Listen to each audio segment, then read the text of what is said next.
Dad's silent revenge. The rain was hammering my cabin windows like bullets when I heard the knock. Nobody comes out here to Vancouver Island, especially not in weather like this. The road's barely more than a logging trail, and most folks gave up on me after Melissa died last year. I'm Brady Collins, 60 years old, retired high school teacher, and I've been living alone in this place since my world fell apart. My son Kyle disappeared on a ski trip 2 years ago. My wife Melissa passed from cancer 6 months later. Now it's just me, a bottle of whiskey, and too many memories.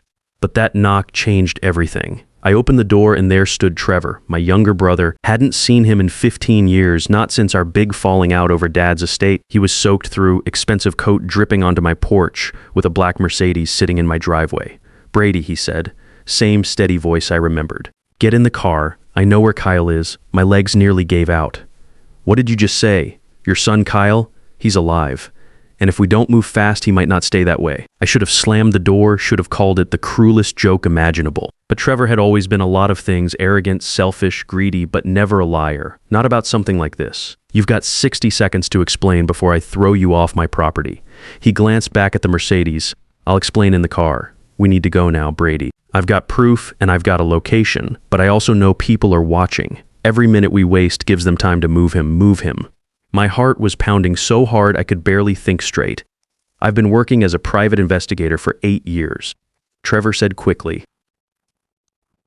"Started after my divorce, after the construction business went under. I've been looking into Kyle's disappearance for 6 months. Not because you asked, I know you wouldn't, but because I saw your daughter-in-law Ashley on the news and something didn't sit right.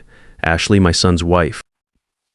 The woman I'd welcomed into our family like she was my own daughter. What about Ashley? She collected a $500,000 life insurance payout last month. But Brady, I found things, bad things. Kyle's death was staged. The world tilted sideways. The RCMP investigated. They found his ski equipment. They found what they were supposed to find. A ski pole, some goggles. Easy enough to plant when you've got money and motivation." Trevor stepped closer. "Kyle discovered Ashley was embezzling from his company. She was working with her lover, a guy named Tyler Morrison, who was Kyle's business partner. When Kyle threatened to expose them, they made him disappear." I gripped the door frame. "You're saying my daughter-in-law betrayed your son for money, and she's been playing the grieving widow perfectly while Kyle's been locked away in a private care facility." Trevor pulled out his phone, showed me a photo. This was taken yesterday. On the screen was Kyle, thinner, bearded, sitting in a wheelchair staring at nothing. But it was him. My boy was alive, where I whispered.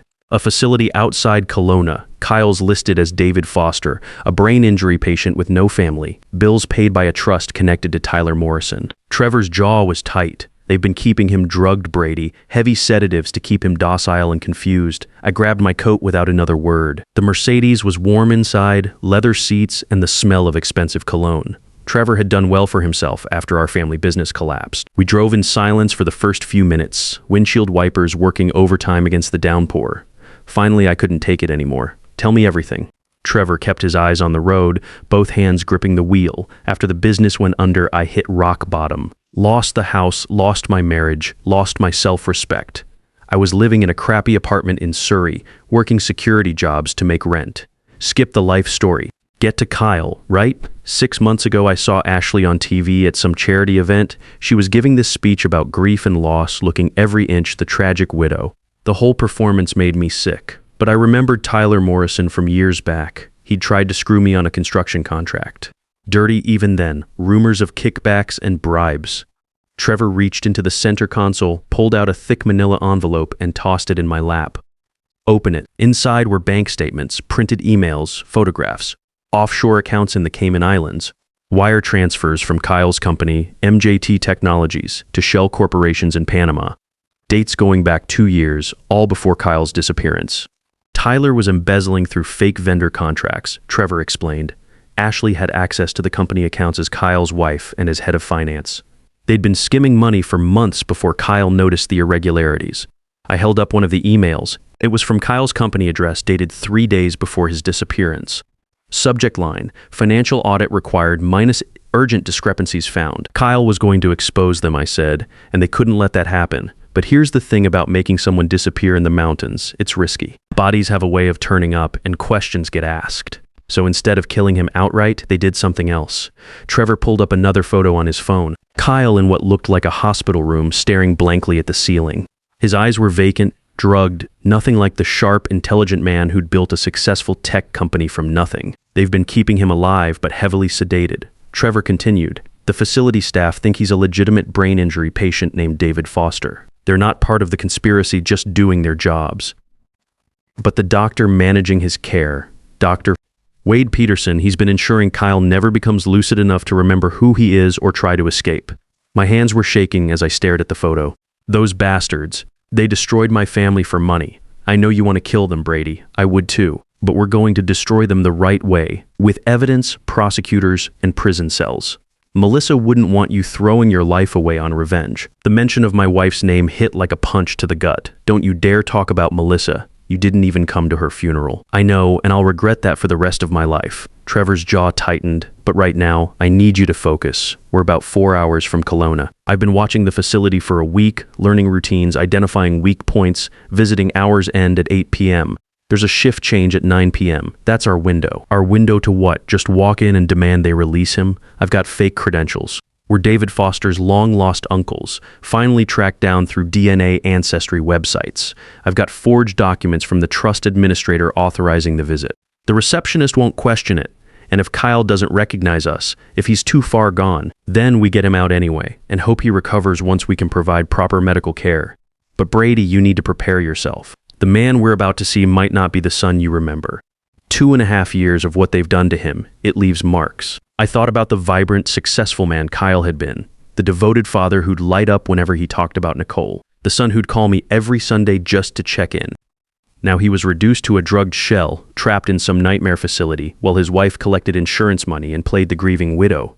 What about Nicole? I asked. If Ashley's arrested, what happens to my granddaughter? She comes to you. You're her only blood relative besides Ashley's parents, and they're both dead. You'd be her legal guardian. Trevor glanced at me. The thought of having Nicole back in your life should give you something to fight for. It should have filled me with joy, but all I felt was hollow rage. Ashley had stolen 2 years from Kyle and Nicole, from me and Kyle, from all of us. She'd played the perfect daughter-in-law while systematically destroying our family from the inside. We stopped for gas outside Kamloops. Trevor went inside to pay while I stretched my legs, trying to process everything. The rain had finally stopped, revealing a field of stars. It felt wrong that the universe could be so beautiful on a night like this. When Trevor came back with coffee and sandwiches, I was ready with more questions. Walk me through exactly what we're doing when we get there. The facility is called Sunrise Manor, about 20 minutes outside Kelowna. Looks like a high-end retirement home from the outside. Lots of windows, nice landscaping. The kind of place wealthy families use to warehouse inconvenient relatives. He handed me a cup of coffee. We park in the visitor lot. Walk in like we belong there. I do most of the talking. I've been practicing the story for weeks. What's our cover? We're the Foster brothers. You're Thomas Foster. I'm Robert Foster. Our nephew David was in a hiking accident 2 years ago, lost his memory, and we've been searching for him ever since through ancestry DNA testing. We just got a hit through the facility's database search. We're emotional, grateful, maybe a little overwhelmed, and the paperwork Trevor patted his jacket pocket. Trust authorization, DNA test results, even fake driver's licenses with the Foster names. I've got contacts in the document business, learned that in my PI work. The rest of the drive passed in tense silence. I kept staring at the photo of Kyle, memorizing every detail, the beard they'd let grow wild, the vacant expression, the hospital gown that made him look like just another patient instead of my successful, accomplished son. As we approached Kelowna, Trevor's phone buzzed. He glanced at it and swore. What is it? Text from one of my contacts. Ashley was seen at the airport this morning with luggage. She might be planning to run.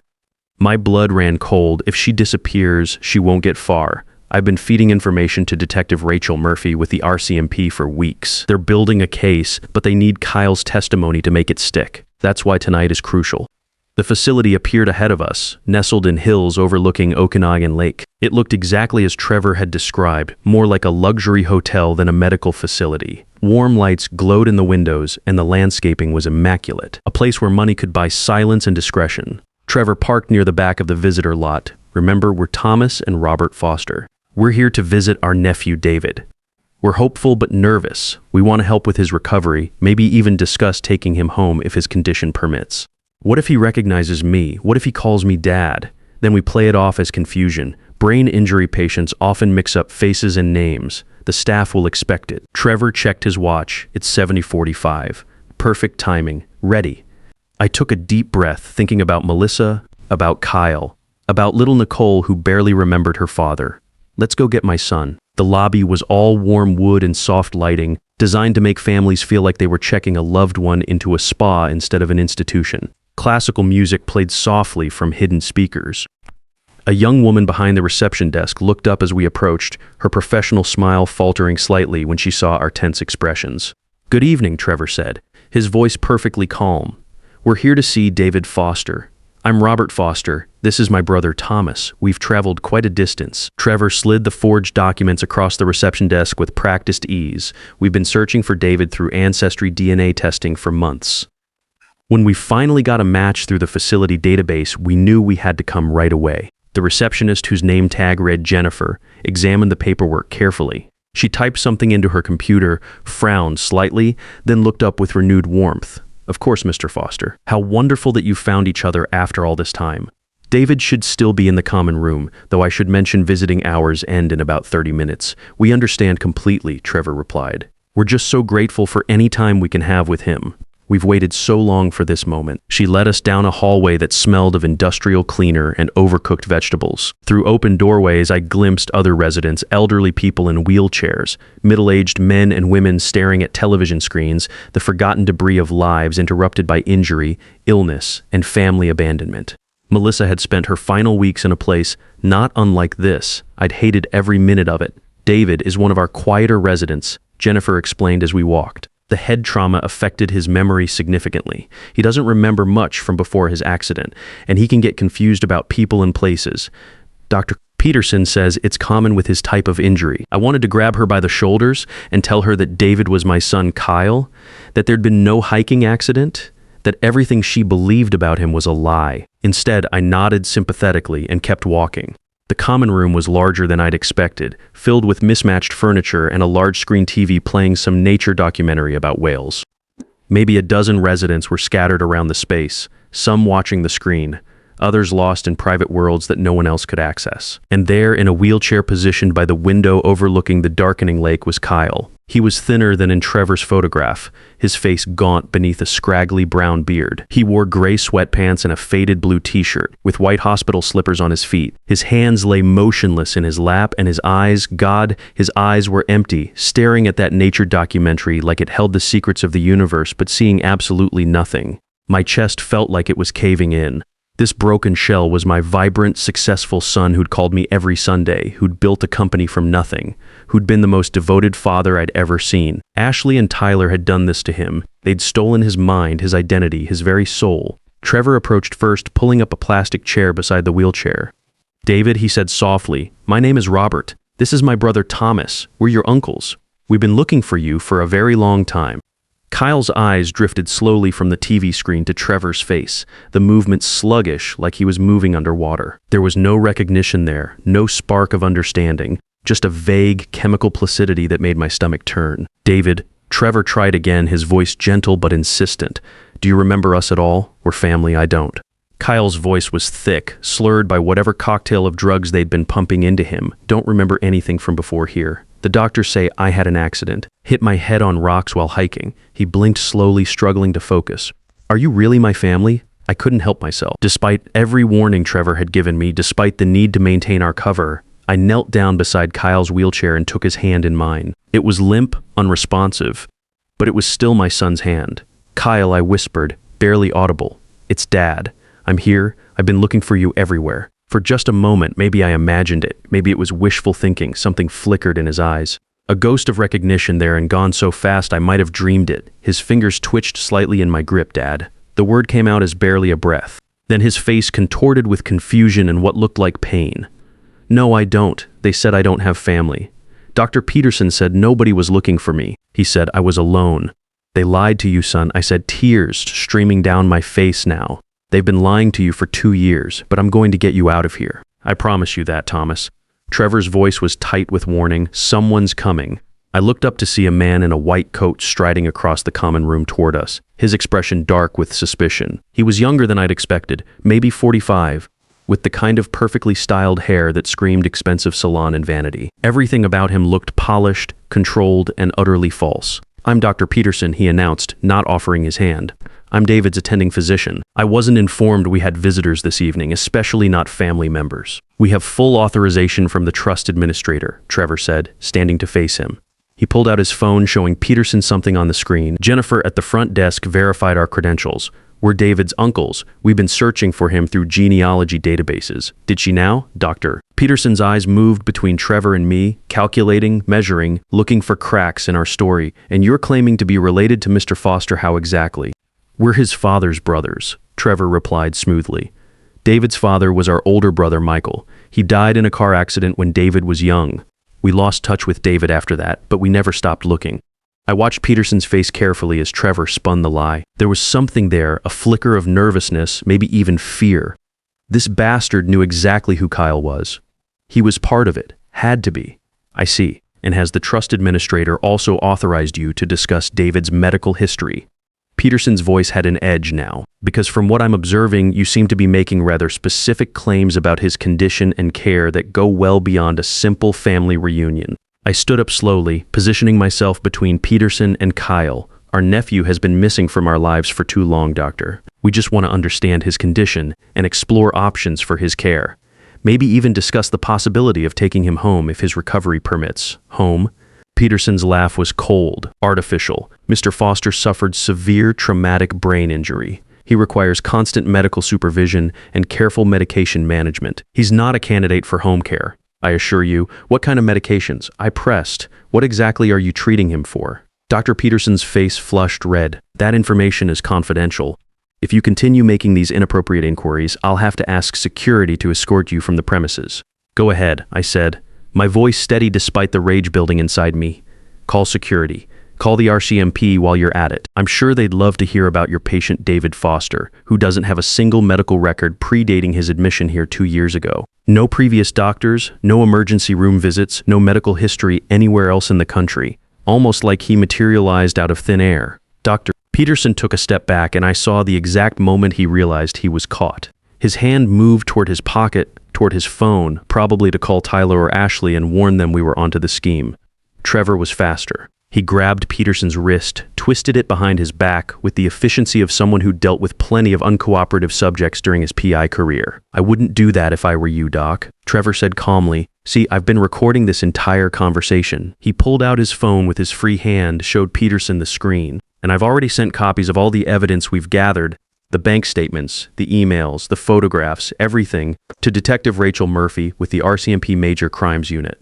"You're bluffing," Peterson said, but his voice was shaking now. "Am I? Detective Murphy is on her way here right now with a warrant for your arrest. You've got maybe 15 minutes before this place is crawling with cops.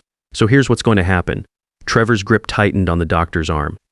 "You're going to go back to your office and sit down quietly. And if you do anything, and I mean anything, to interfere with us or harm David, I will personally make sure that in addition to everything else, you're charged with attempted murder.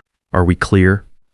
Dr. Peterson nodded frantically. Trevor released him, and he practically ran from the room, his white coat flapping behind him like the wings of some panicked bird. Jennifer, the receptionist, had noticed the commotion and was hurrying toward us. Confusion written all over her face. Trevor intercepted her smoothly. "There's been a situation with Dr. Peterson," he told her. "The RCMP are on their way to investigate some irregularities in patient care.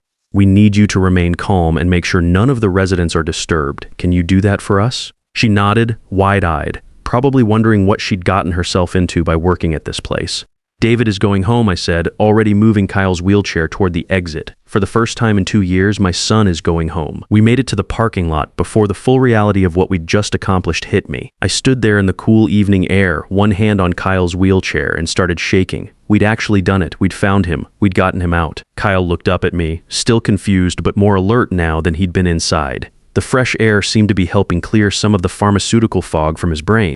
"Don't cry, Dad," he said, his words still slurred, but more coherent than before. "It's okay. I'm okay now. You're damn right you are." I managed, wiping my eyes. Police cars appeared on the horizon, lights flashing red and blue against the darkening sky. Trevor hadn't been lying about Detective Murphy. Within minutes, the facility was surrounded by RCMP vehicles. Murphy herself, a sharp-eyed woman in her 40s, took our statements while paramedics examined Kyle, testing his pupil responses, checking his vital signs, documenting the chemical lobotomy he'd been subjected to for the past 2 years. We've got arrest warrants for Ashley Collins, Tyler Morrison, and Dr. Wade Peterson, Murphy told us. Vancouver PD picked up Ashley and Tyler about an hour ago. They were trying to board a flight to the Cayman Islands with fake passports. Peterson's already in custody here. What kind of charges are we looking at? I asked, with the evidence your brother collected. Fraud, embezzlement, kidnapping, false imprisonment, identity fraud, conspiracy. The Crown prosecutor is going to have a field day. They're looking at 20 years minimum, possibly more. They transported Kyle to Kelowna General Hospital, where a neurologist confirmed what we already suspected. Years of inappropriate antipsychotic medications had left him in a chemical fog, but there was no permanent brain damage. Dr. Sarah Chen, his new attending physician, was optimistic about his recovery. Given time and proper care, he should regain most, if not all, of his cognitive function, she explained. It's going to take weeks to fully clear his system of the medications he's been on, but his brain scans show no structural damage. It was 4 a.m. when they finally let me see Kyle in his hospital room. He was hooked up to monitors and IV lines, fluids designed to flush the poison from his system, but his eyes were clearer than they'd been at the facility. More present, more like the son I remembered. When I walked in, he turned his head toward me and smiled, a real smile this time, not the vacant expression I'd seen earlier. "Hey, Dad," he said, and his voice was stronger now. More like himself. "I've been trying to remember things. Is Nicole okay? She must be so big now." I pulled a chair up beside his bed, took his hand in mine. This time, he squeezed back. "She's 6 years old and beautiful and brilliant, and she's going to lose her mind with joy when she sees you." I kept trying to hold onto her face, her name, but the drugs made everything so fuzzy, Kyle said quietly. Sometimes I'd surface enough to know something was wrong, that I wasn't supposed to be there, but then they'd increase my dosage and I'd sink back under. His voice broke. "How long was I gone, Dad? How long did they have me? 2 years. But you're safe now. They can't hurt you anymore." He was quiet for a moment, staring at the ceiling. "Ashley's really in custody, her and Tyler both. The RCMP have enough evidence to put them away for decades. She was my wife. I loved her. I trusted her with everything." Tears were streaming down his face now, and she tried to erase me. "She took my daughter and tried to make me disappear completely." I squeezed his hand. "I know, son. I know. How did you find me?" "The police gave up after 6 months. You told me once you'd spent everything trying to find me. Trevor found you. He's been working as a private investigator. He's the one who put it all together, who tracked you down." Kyle's eyebrows rose. "Uncle Trevor, I thought you two weren't speaking." "We weren't. Hadn't talked in 15 years. I paused, thinking about how much had changed in one night. He showed up at my cabin and told me to get in his car. Said he knew where you were, and thank God, he was right. Trevor appeared in the doorway around dawn, looking exhausted but satisfied. He hesitated there for a moment, uncertain of his welcome, until Kyle held out his hand. "Uncle Trevor, thank you. I don't even know how to begin thanking you." Trevor crossed the room, took Kyle's hand in both of his own. "I'm sorry I didn't find you sooner, Kyle. I should have been looking from day one." "You found me," Kyle interrupted. "That's what matters. You brought Dad, and you got me out. That's what matters. 2 weeks later, I brought Nicole to the hospital. She'd been staying with me on Vancouver Island since Ashley's arrest, slowly adjusting to the truth about her father with the help of a family therapist Detective Murphy had recommended. She gripped my hand tight as we walked down the hospital corridor, her small face pale with nervousness. "What if he doesn't remember me, Grandpa?" "He remembers you, sweetheart. He never stopped remembering you." Kyle was sitting up in bed when we entered, stronger now after 2 weeks of detox and proper nutrition. The doctor said he'd make a full recovery, though the psychological scars would take longer to heal. When he saw Nicole, his whole face transformed with pure joy. "Hey, beautiful," he said, his voice trembling with emotion. Nicole stared at him for a long moment as if she couldn't quite believe he was real. Then she dropped my hand and ran to him, throwing her small arms around his neck. "Daddy, Daddy, Daddy, Daddy." I stepped back into the hallway, giving them privacy for their reunion. Trevor was there, had driven up from Vancouver to witness this moment. We stood together watching through the window as Kyle held his daughter, both of them crying, both holding on like they'd never let go again. "Hell of a thing," Trevor said quietly. "Yeah," I agreed. "Hell of a thing." Ashley and Tyler were denied bail. Their trial was scheduled for the following year. Dr. Peterson accepted a plea deal in exchange for testifying against them. The facility was shut down permanently, with other patients transferred to legitimate care facilities. Kyle moved in with Nicole and me on Vancouver Island while he continued his recovery. Some days were harder than others, nightmares, moments of confusion, flashes of anger at what had been stolen from him, but slowly, gradually, he came back to himself. Trevor visited most weekends now, driving up from Vancouver with groceries and stories, and a willingness to just be present. He taught Nicole to fish off my dock and helped Kyle navigate the complex legal process of reclaiming his identity, his company, and his life. One evening in late autumn, the four of us sat on my porch watching the sunset paint the water gold and red. Nicole was curled up against Kyle's side, half asleep after a day of playing on the beach, while Trevor nursed a beer and I worked on my evening whiskey.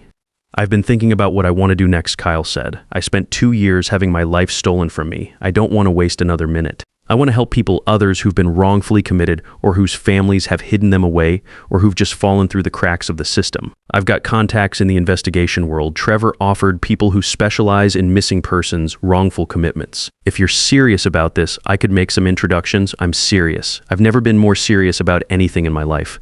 Nicole stirred against his side. "Will you still have time for me, Daddy?" Kyle kissed the top of her head. "Sweetheart, I've got nothing but time for you. But yeah, I'll probably be working on this too." "Is that okay?" "It's okay," she mumbled sleepily. "As long as you always come home, always." Kyle promised. "I'll always come home." I looked at my son, my granddaughter, my brother, my family, broken and rebuilt, scarred, but surviving and stronger than before. The storm had passed.